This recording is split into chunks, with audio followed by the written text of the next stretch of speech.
Hey y'all, let's talk about Whirlpool tubs for just a minute.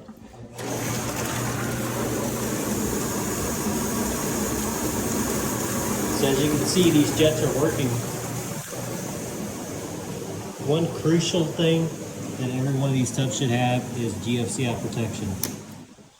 So as you can see, I tripped the GFCI protection in that closet. Now the jets are off. And now they're back on. One other important part of a hydro massage tub or a Whirlpool tub is this access panels. This is where a contractor or a repair person would access the motor and the jets are back in there. The problem with this particular panel is, of course, it's sealed to the wall, so I can't get it off there without damaging the wall, so I'm not going to be able to access it. But it's important that that's accessible.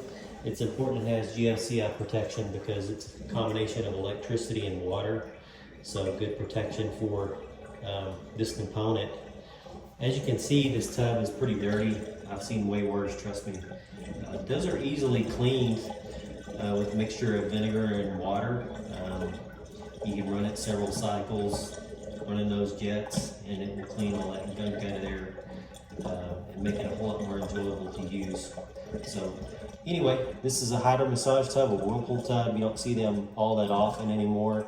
They were really common, 20 years ago in a lot of homes.